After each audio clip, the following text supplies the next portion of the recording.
지난 시간에 살펴본 예레미야서 속에서 하나님께서 이스라엘 백성들의 죄악을 낱낱이 드러내시며 그들의 죄가 무슨 결과를 가지고 올지에 대해 확실히 증거하신 말씀을 살펴보았습니다. 지난주 시작한 3장 이후의 말씀부터 또 예레미야는 이미 아수르에게 멸망당한 북이스라엘의 길을 답습하고 있는 유다 백성들을 향해 심판이 있을 것이라고 말하는 그의 말씀이 오늘 본문에도 계속됨을 살펴볼 수 있습니다.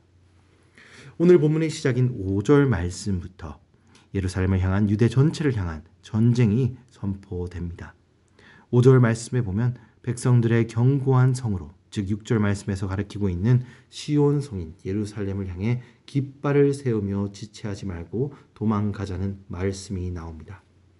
하나님의 백성을 자부하며 이들이 다른 이방인보다 나은 선민임을 자랑하고 있는 이들에게 적들의 침입으로 인해 이들이 할 수 있는 일이 피신밖에 없음을 이들에게 경고하고 있는 것입니다.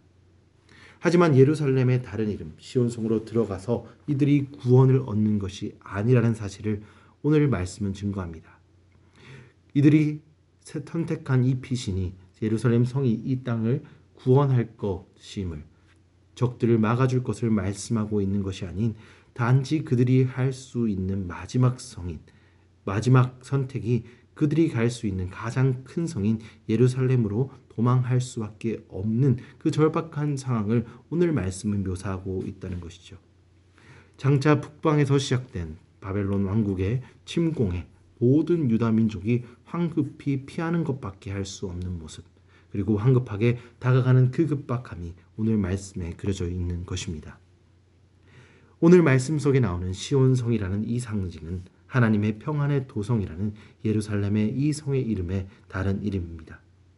다른 이로부터 그들이 선민이기에 안전할 것이라는 생각에, 이 도시가 모든 적들을 막을 것이라는 생각에 도시 속으로 그들이 들어가고 이곳은 안전할 것이라고 생각하는 그들의 믿음은 온전한 것이 아닙니다. 왜냐하면 그들이 이미 하나님과의 언약을 저버렸고 하나님이 아닌 자신의 손으로 만든 우상을 섬기었고, 그리고 하나님의 관계를 그들이 끝내 걷기 때문에 더 이상 그 성은 그들을 지켜낼 수 없음을 예레미야는 오늘 말씀을 예언을 통해 지적하고 있는 것입니다. 실제로 예레미야 선지서 가운데 예레미야는 이러한 멸망과 심판의 메시지를 전하다가 감옥에 갇힙니다. 왜냐하면 아직 예루살렘에 있는 유다 백성들이 자신의 죄악에도 불구하고 자신들은 여전히 하나님의 백성들이기 때문에 이 성이 자신을 대적으로부터 보호할 것을 철저하게 믿었기 때문이죠. 또 그러한 자신들의 잘못된 믿음과 같은 이야기를 하는 거짓 선지자의 이야기를 예레미야가 하는 경고보다 신뢰하였고 믿었고 또 신뢰하기 때문에 그러한 예레미야를 감옥에 가두는 행동을 했다는 것입니다. 그러나 오늘 본문 말씀은 바벨론의 침략으로 그 성읍들이 황폐해지고 그 주민들은 완전히 없어짐을 이야기합니다. 그리고 오늘 본문은 그 예루살렘의 도민들과 유다 모든 백성들이 굵은 배를 두르고 애곡할 것이라고 말합니다. 그들의 기대와 바람과 다르게 하나님의 맹렬한 노가 돌이켜지지 않을 것임을 본문은 명확하게 그들에게 증거합니다. 그리고 이 메시지는 그들의 잘못된 기대와 믿음을 깨뜨리며 제사장들과 선지자들을 그리고 그의 백성들을 놀래킬 것임을, 그 심판으로 통해 일어날 일들을 예레미야를 통해 말씀하고 있는 것이죠. 오늘 이 백성들의 믿음은 어찌 보면 믿음 좋다고 보여지는 하나님들의 백성, 오늘날 살아가고 있는 하나님의 백성들의 모습과 같이 보입니다. 예루살렘에서 모든 적을 막아낼 수 있고 하나님의 백성들은 그 대적을 물리칠 수 있다는 그러한 블라인드 페이트, 아무것도 없는 그 하나님을 믿는 믿음같이 하나님을 신뢰하는 듯이 보이는 그 믿음이 마치 이 예루살렘으로 도망가면 모든 것을 이긴다고 믿는 예루살렘 도민들과 같은 것이죠. 하지만 우리는 이 예루살렘으로 도망가면 자신이 안전할 것이라고 믿는 이 백성들의 믿음이 마치 속빈 강정과 같다는 사실을 우리는 깨달아야 합니다. 이들이 그곳에 가서 안전할 수 있다는 그 예루살렘을 신뢰하고 하나님의 선민됨을 인정하는 선민됨으로 그들이 안전할 거라고 믿는 것은 이들이 하나님의 언약 가운데 머물 때, 또 하나님과 그들의 관계가 바로 세워져 있을 때만, 그리고 하나님의 임재가 그들 안에 있을 때 이들은 그 예루살렘 도성으로부터 실제적으로 보호를 받을 수 있는데, 오늘 이들은 그 하나님의 관계와 하나님께 앞에서 정결하고 성결하게 살아가야 되는 하나님의 백성의 모습은 신경 쓰지 않고 오로지 그 성읍만, 겉으로 드러나는 것만 믿고 그 드러나는 성벽이 자신들을 보호할 수 있다는 그러한 잘못된 믿음을 가지고 있다는 것입니다. 오늘 하나님께서 반드시 가져오실 그 심판은 이러한 위선과 잘못된 믿음을 깨시어 그들을 정결케 하는 과정이라는 것입니다. 오늘 이 철저한 심판은 그들의 역사 가운데 겪을 그 고난을 통해 다시 예루살렘으로 불러드시는 과정을 통해 그들을 온전케 하시는 하나님의 그 사랑의 표현의 과정이라는 것입니다. 오늘 이 말씀은 경건의 모양은 있으나 경건의 능력이 없는 때를 살아가고 있는 우리에게 큰 울림을 줍니다. 많은 교회들이, 많은 공동체들이 더 많은 리소스와 환경을 가지고 있고 팬데믹 이후로 쏟아지는 온라인 강의와 말씀들이 넘쳐나고 있지만 정작 하나님을 사랑하고 그 말씀에 귀를 기울이는 사람이 사라지고 있는 이때를 살아가고 있는 우리는 우리가 사랑하는, 우리가 의지하는 신앙적 리소스와 또 우리가 가진 건물들과 또 모임의 규모와 또 그곳에 참여하고 있는 그러한 우리가 속해 있는 공동체의 겉모습만을 자랑하고 있지 않는지 다시 한번 점검해야 합니다.